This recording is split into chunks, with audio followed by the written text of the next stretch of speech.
چې ستا غېږې له راغلمه. دوی خدای د سترې نامې نه شروع کومه چې د عقل فهم او ادراک خالق دی.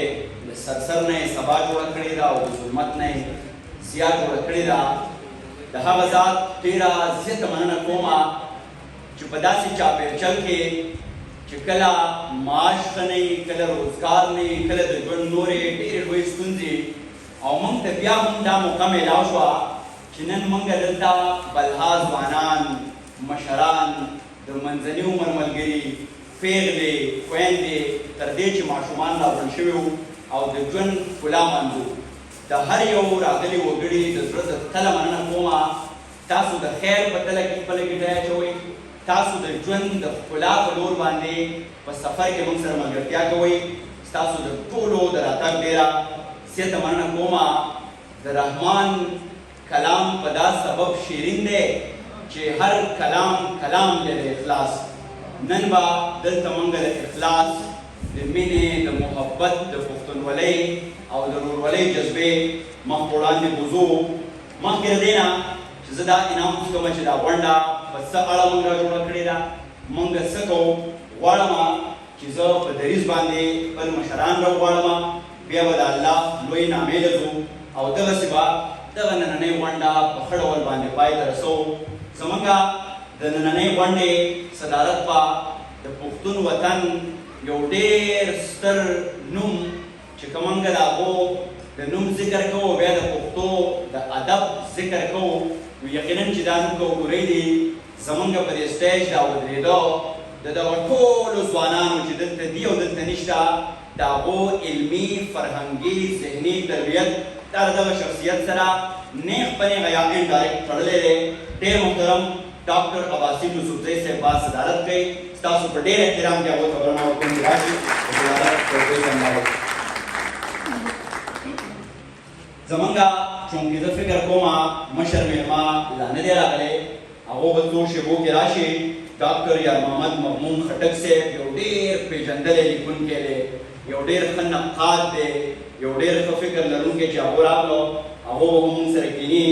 د دې تر څنګه زمونږ د دغه نننۍ ورځې ډېر محترم، موږ ورته په ادبي لهجه کې د مینې نه د واده زلمی ویو، ډېر محترم حمیدالله حفیظ صاحب ته بلنه ورکوم ستاسو په ډېر احترام کې چې هغو راشي او د عباسي صاحب تر څنګ کېږي. ښاغلی حمیدالله حفیظ صاحب.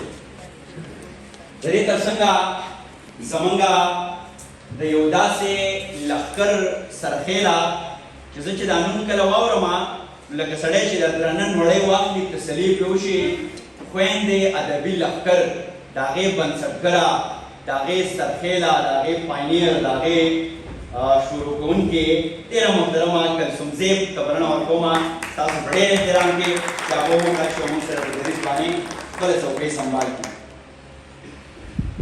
د دې تر څنګه زما خیال دی پروفیسر اسیر منګل صاحب نه دی راغلی، که هغو راغلو نو هغو به هم زموږ د سټیج ښکلا وي. بیا زموږ ډېر محترم پیر امیرالدین شاه صاحب ستاسو په ډېر احترام کې هغو ته بلنه ورکوم چې پیر صاحب هم راشي او موږ سره په سټیج باندې د دې د ښکلا او ښایستونو سلسله نوره سیوا کړي.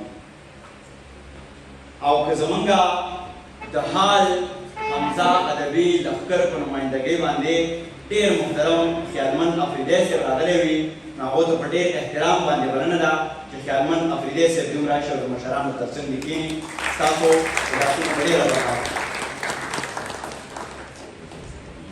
خیالمند افریدی صاحب خیال به کوئ ښه او که نه، دا چې په ویښتو کې زما سپین لګي دا مې په پښتو باندې ځواني راځي.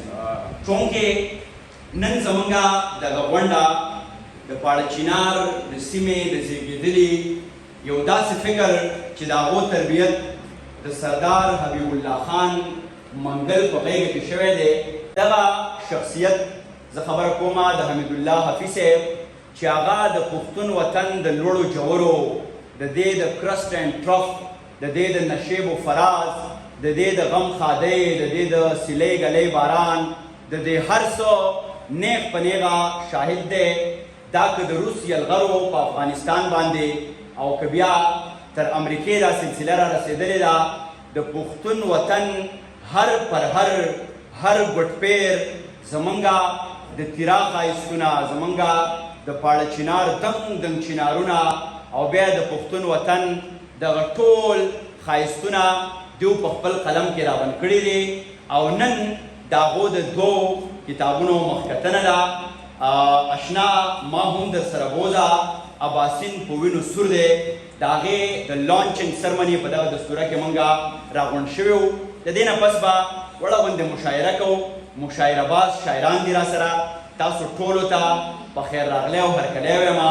دغه ښایسته غونډه چې زمونږ یو علمي فکري شخصیت په دې به هم خبره کومه چې هغه په خپله د پولیټیکل ساینس یا د سیاسیاتو زده کړه کوونکی دی او د هغو 4 بچي او 4 واړه پی ایچ ډي ډاکټرز دي.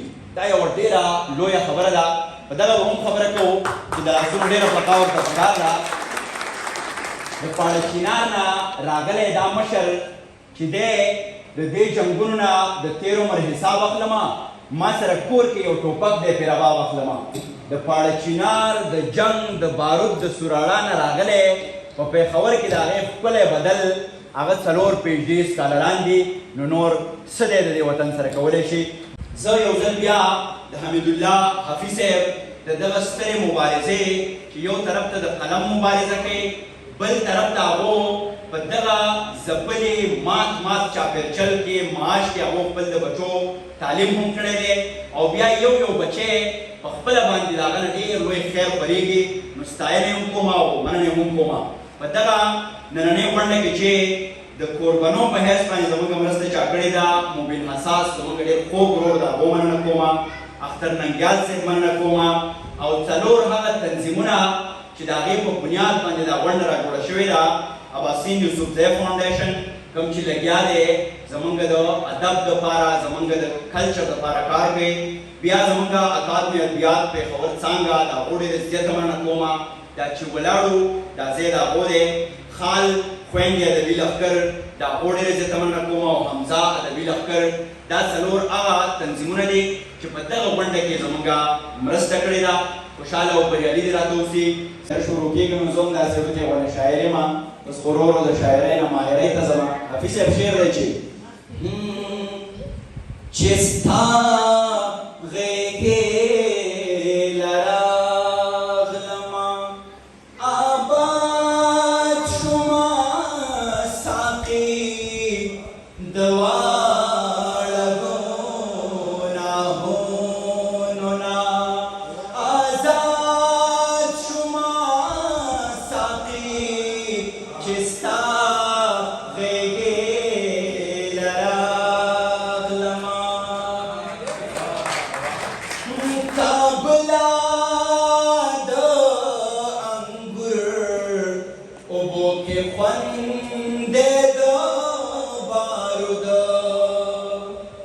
کابلا د انګور اوبو کې خوند د بارود په امن پسې ړوند شومه برباد شومه ساقي د واړه ګناهونو نه.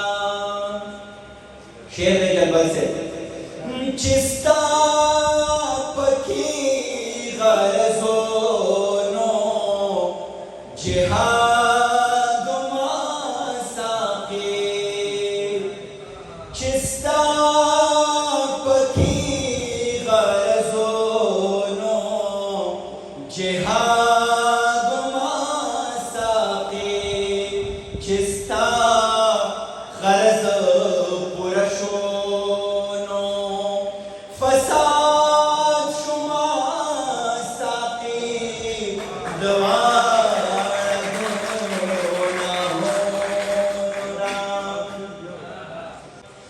د کوزو کلي مالکې چې په تمبل ګوتې راخکې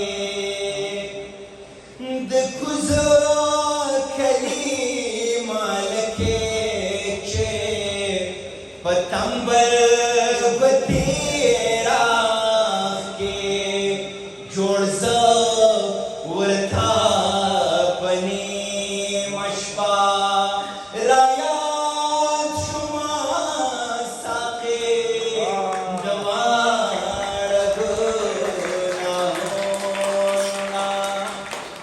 او مقتدا افغان ما چیتا قربان ولم